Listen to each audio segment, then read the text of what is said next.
Bismillahirrahmanirrahim. Assalamualaikum warahmatullahi wabarakatuh. Innal hamdalillah nahmaduhu wa nasta'inuhu wa nastaghfiruh wa na'udzu billahi min shururi anfusina wa min sayyiati a'malina.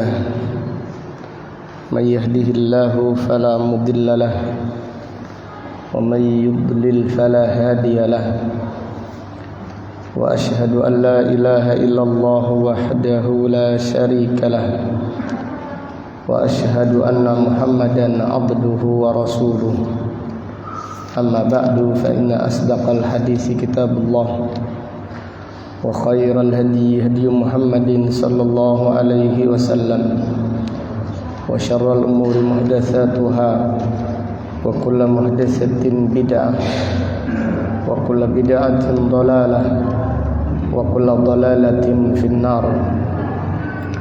Allahumma faqihna fid din wa 'allimna at-ta'wil. Allahumma inna nas'aluka 'ilman nafi'an wa rizqan thayyiban wa 'amalan mutaqabbala. Allahumma inna na'udzubika min 'ilmin la yanfa' wa min qalbin la yakhsha' wa min nafsin la tashba' wa min da'watin la yustajabu laha. Alhamdulillah, pada malam yang berbahagia ini, yaitu malam Kamis tanggal 25 bulan Safar tahun 1444 Hijriah. Dengan izin Allah Ta'ala, kita melanjutkan kembali kajian kitab Riyadhus Shalihin yang ditulis Al-Imam An-Nawawi rahimahullahu ta'ala rahmatan wasi'ah. Masih pembahasan bab diharamkannya kezaliman dan perintah mengembalikan hak-hak orang yang terzalimi. Al-Imam Nawawi rahimahullah berkata, qala Allah Ta'ala, Allah Ta'ala berfirman, ma lidh-dhalimina min hamimin wala syafi'in yuta'. Surat Ghafir ayat 18. Allah Ta'ala berfirman, ma lidh-dhalimin, tidak ada bagi orang-orang zalim, min hamimin, dari tidak ada bagi orang-orang yang zalim, min hamim, dari sahabat, wala syafi', tidak pula ada pemberi syafaat, yuta', yang syafaatnya diterima di sisi Allah Ta'ala. Wa qala ta'ala, Allah Ta'ala juga berfirman, surat Al-Hajj ayat 71, wa ma lidh-dhalimina min nasir. Allah Ta'ala berfirman, dan tidak ada bagi orang-orang yang zalim, tidak ada bagi mereka penolong yang menolong mereka dari siksa Allah Ta'ala. Dua ayat yang mulia ini dibawakan oleh Al-Imam An-Nawawi untuk menjelaskan bahwasannya orang yang berbuat zalim dengan kezaliman yang besar, orang yang berbuat zalim dengan kezaliman yang besar, tidak akan selamat dari siksa Allah Ta'ala. Dan sebagaimana yang telah dijelaskan, bahwasannya kezaliman itu ada 3. Yang pertama adalah kezaliman yang paling besar, yaitu kezaliman menyekutukan Allah Ta'ala. Dan kezaliman yang besar ini, dan kezaliman yang paling besar ini tidak akan diampuni oleh Allah Subhanahu wa Ta'ala. Dan pada hari kiamat nanti, orang-orang yang berbuat zalim dengan kezaliman yang besar, dengan kezaliman yang paling besar, yaitu zulmus syirik, zalimnya kesyirikan, tidak akan mendapatkan syafaatnya para nabi dan para rasul, tidak akan mendapatkan syafaatnya Nabi Muhammad sallallahu alaihi wasallam. Karena di dalam hadis Rasulullah sallallahu alaihi wasallam bersabda, dalam hadis Nabi sallallahu alaihi wasallam bersabda, syafaati li ahlil kabair min ummati, syafaatku kepada pelaku dosa-dosa besar dari umatku.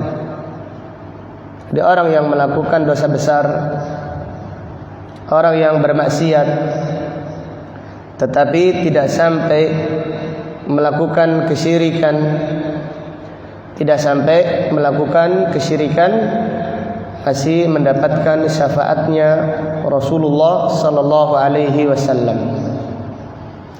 Adapun siapa yang melakukan kesyirikan, maka dia tidak akan mendapatkan syafaatnya Rasulullah sallallahu alaihi wasallam. Sahabat Abu Hurairah radhiyallahu anhu bertanya, "Ya Rasulullah, man as'adun nas bi syafa'atika yaumal qiyamah?" Abu Hurairah radhiyallahu anhu bertanya, "Ya Rasulullah, siapakah manusia yang paling bahagia mendapatkan syafaatmu pada hari kiamat?" Ya Rasulullah, siapakah orang yang paling bahagia mendapatkan syafaatmu pada hari kiamat nanti? Maka Rasulullah sallallahu alaihi wasallam bersabda, as'adun nas bi syafaati yaumil qiyamah man qala la ilaha illallah khalisan min qalbi.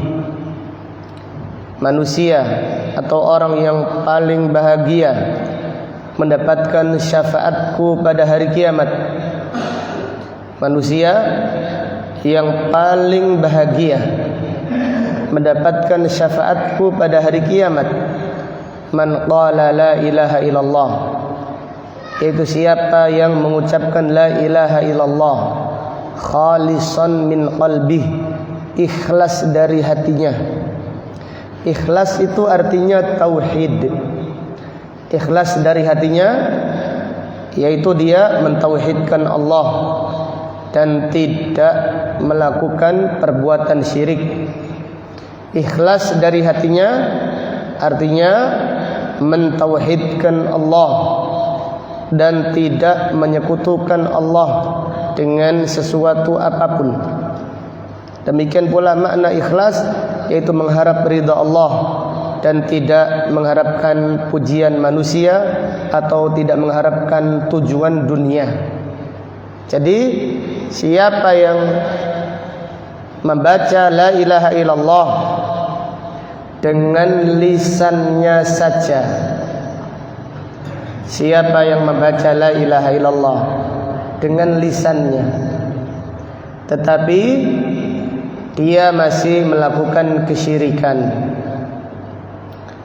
dia masih percaya dengan keyakinan yang khurafat, berdoa kepada selain Allah, takut kepada selain Allah, berkorban kepada selain Allah, bernadar kepada selain Allah, percaya dukun, percaya tukang sihir, percaya kepada peramal dan yang lainnya. Maka siapa yang membaca la ilaha illallah hanya lisannya saja, maka dikhawatirkan, maka dia tidak akan mendapatkan syafaatnya Rasulullah sallallahu alaihi wasallam. Karena orang-orang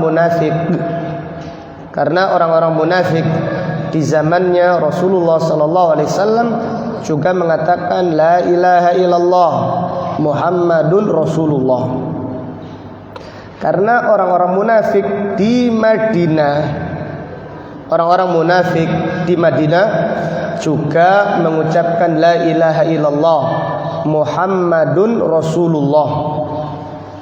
Akan tetapi mereka mengucapkannya dengan lisan saja.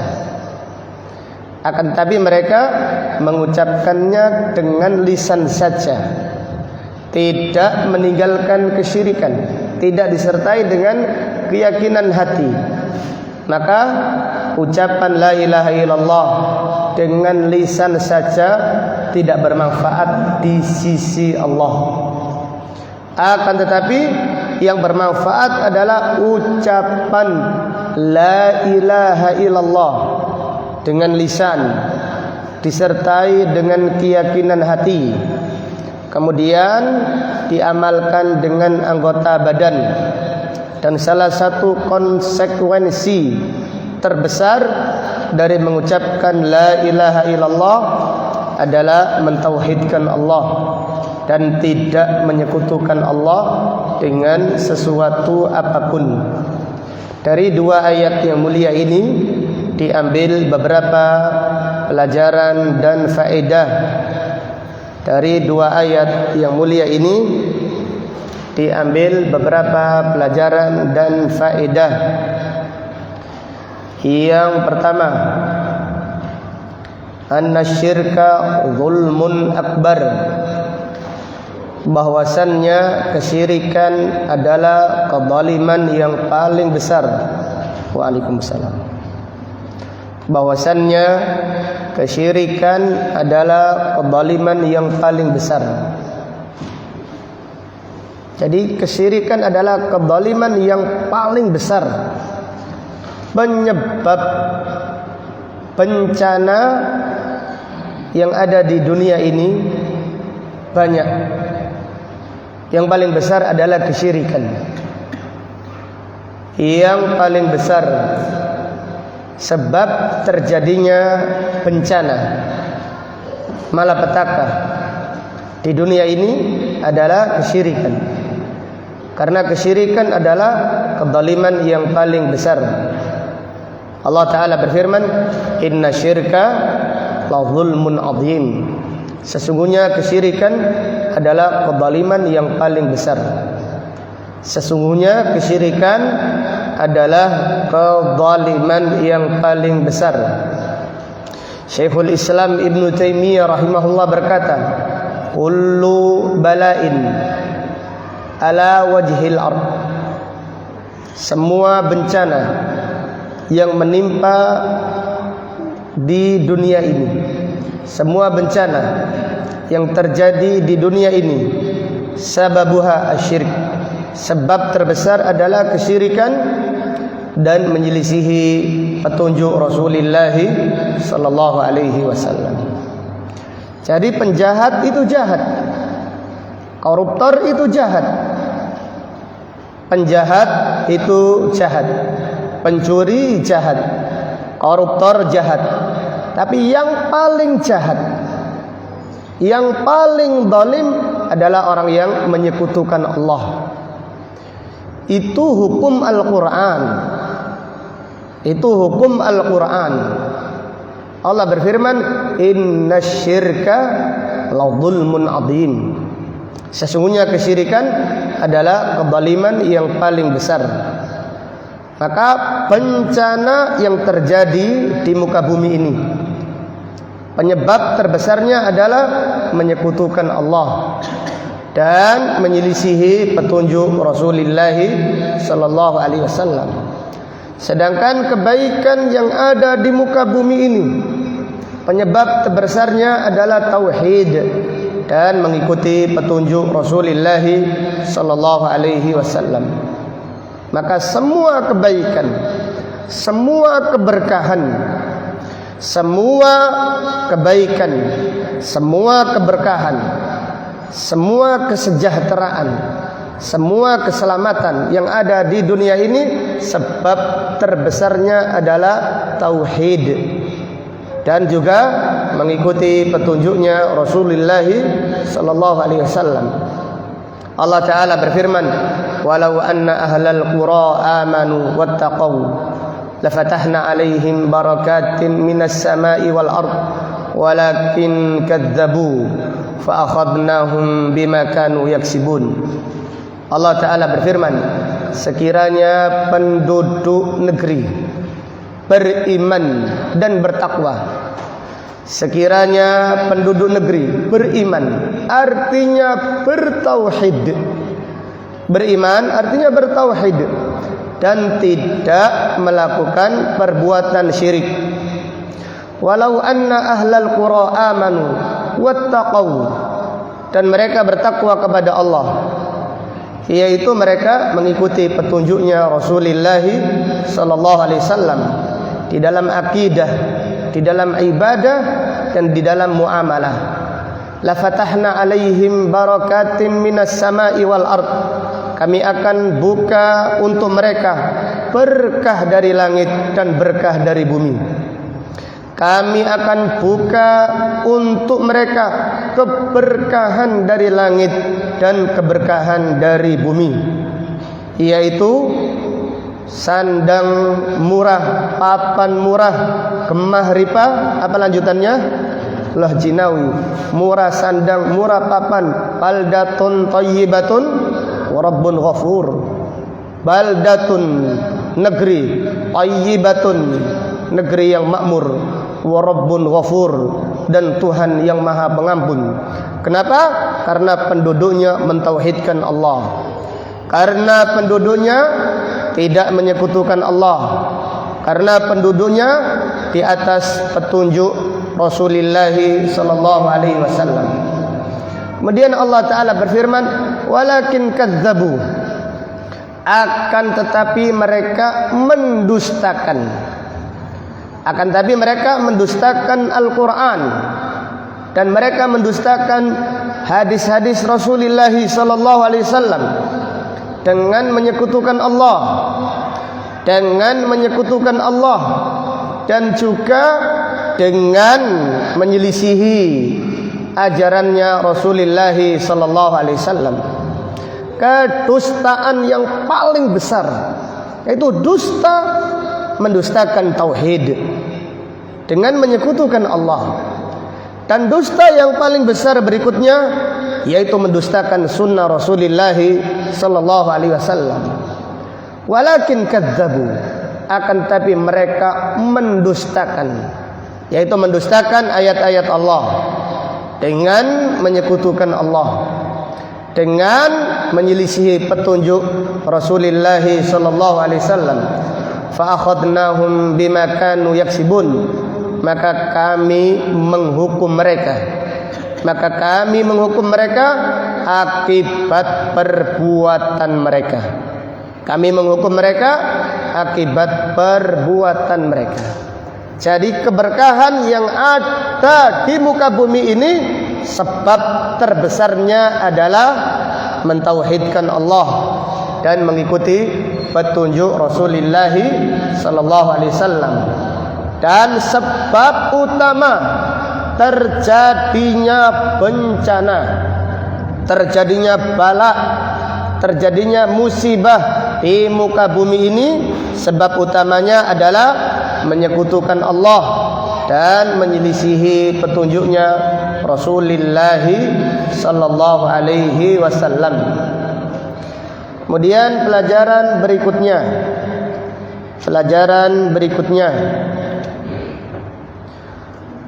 Allah menolak syafaat.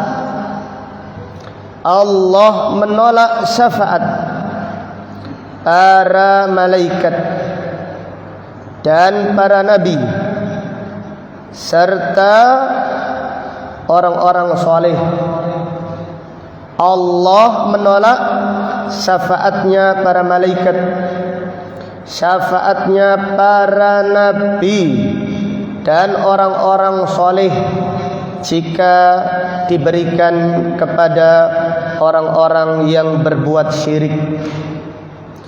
Allah menolak syafaatnya para malaikat dan syafaatnya para nabi serta syafaatnya orang-orang soleh jika diberikan kepada orang-orang yang berbuat syirik.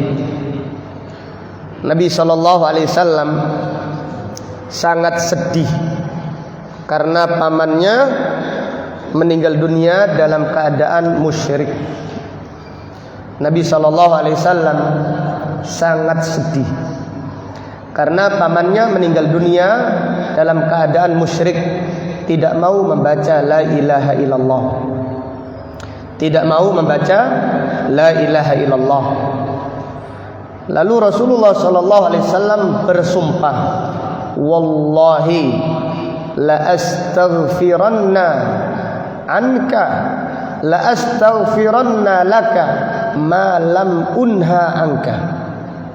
Wahai paman, demi Allah, aku akan selalu beristighfar kepada Allah untukmu selama aku tidak dilarang oleh Allah. Karena Nabi SAW ini sangat dicintai Abu Talib, dan Abu Talib ini sangat besar jasanya membela dakwah Nabi SAW. Dan Abu Talib ini sebenarnya tahu bahwasannya agama Islam yang dibawa Nabi SAW adalah agama yang hak. Akan tetapi karena malu dengan kaumnya, sehingga Abu Talib di akhir hayatnya enggan membaca la ilaha illallah. Nabi SAW bersumpah, demi Allah, aku akan selalu beristighfar kepada Allah untukmu wahai paman selama aku tidak dilarang oleh Allah. Maka Allah Ta'ala menurunkan firman-Nya, ma kana lin nabiyyi walladzina amanu an yastaghfiru lil musyrikin walau kanu uli qurba min ba'di ma tabayyana lahum annahum ashabul jahim.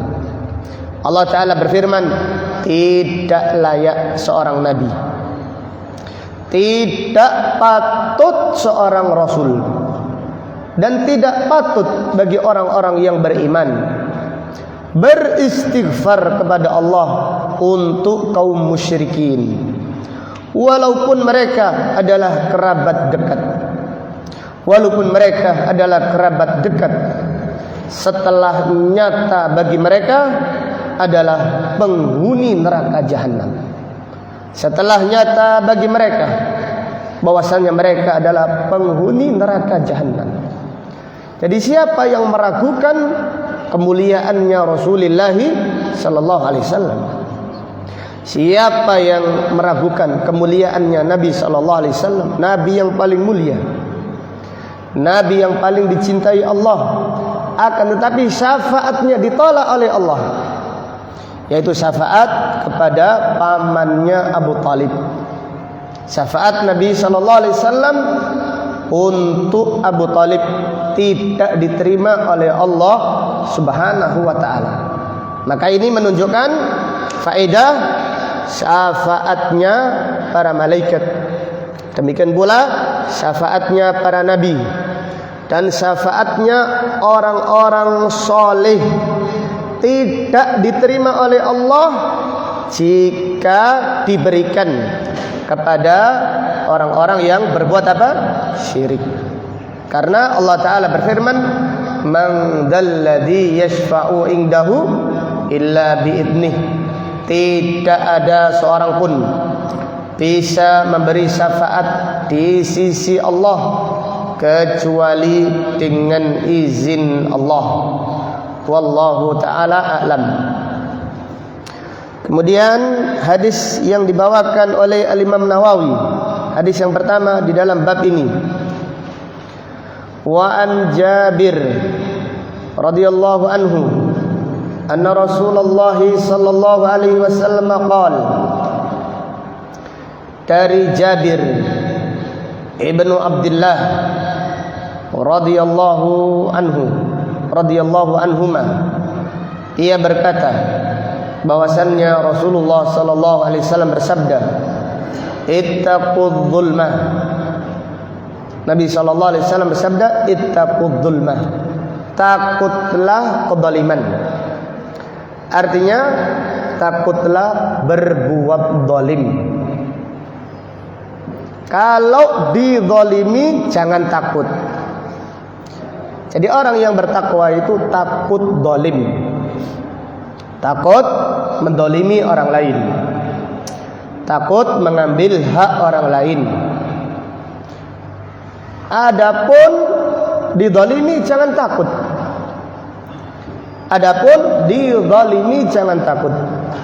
Karena Allah berada di pihak yang dizalimi. Karena Allah berpihak kepada orang-orang yang dizalimi.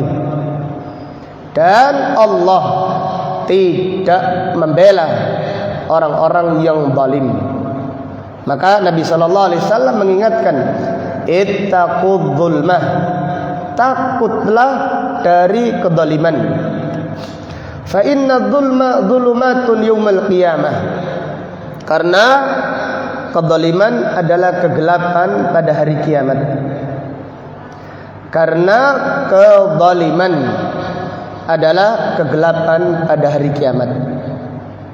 Yang demikian itu karena amal soleh itu cahaya.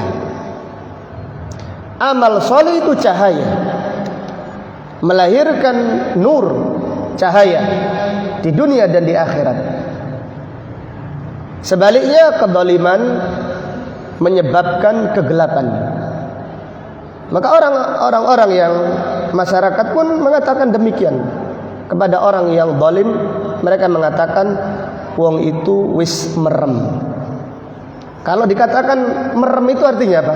Tega, jahat, zalim, lupa bahwasannya ada perhitungan dan ada pertanggungjawaban di hadapan Allah. Jadi masyarakat pun memiliki perumpamaan, fulan itu wis merem. Merem itu berarti zalim, dia tidak takut pertanggungjawaban di hadapan Allah Subhanahu wa ta'ala. Kenapa? Karena kezaliman itu kegelapan. Di dunia gelap. Jadi orang yang zalim itu gelap, tidak bisa melihat kebenaran, tidak bisa membedakan antara kebaikan dan keburukan, karena sudah yaitu tertutup matanya, wis merem. Maka Nabi sallallahu alaihi wasallam bersabda, fa inna dzulma dzulumatun yaumal qiyamah. Sesungguhnya kezaliman adalah kegelapan pada hari kiamat. Wattaqus syuhah, dan takutlah sifat yang kikir, takutlah sifat bakhil. Fa inna syuhha ahlaka man kana qablakum. Karena bakhil ini membinasakan umat-umat sebelum kalian.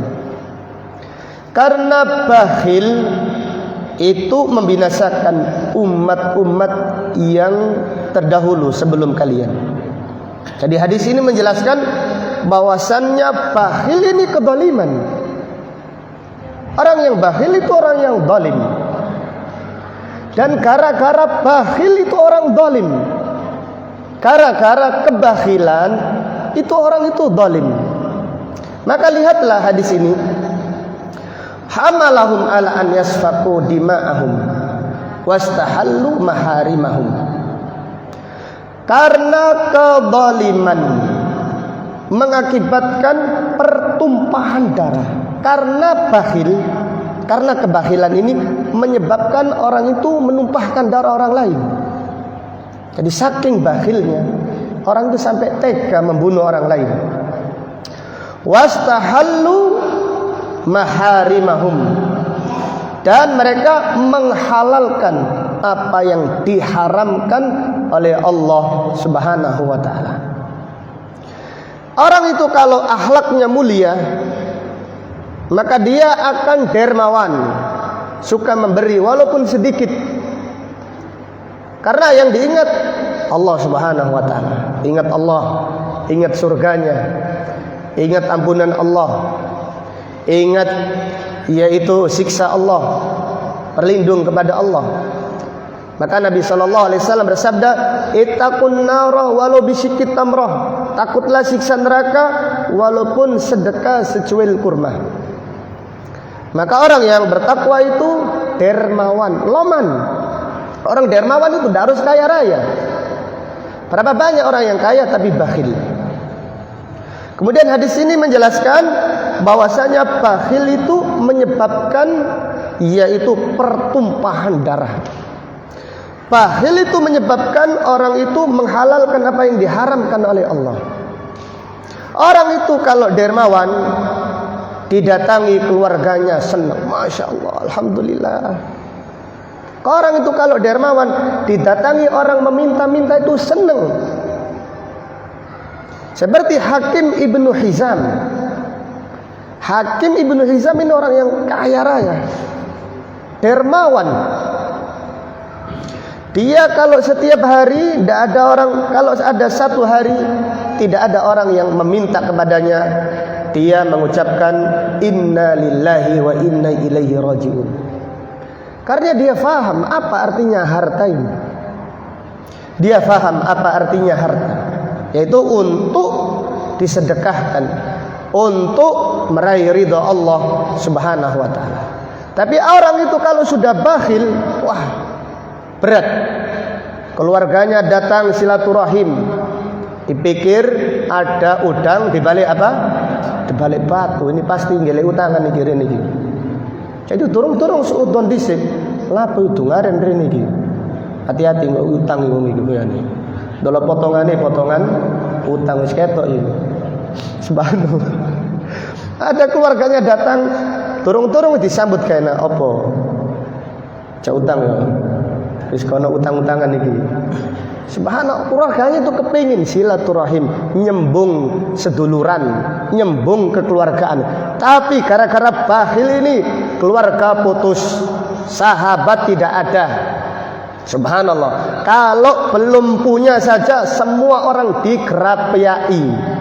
Tapi nek wis duwe, masya Allah, naudzubillah. Ini orang yang tidak paham agama.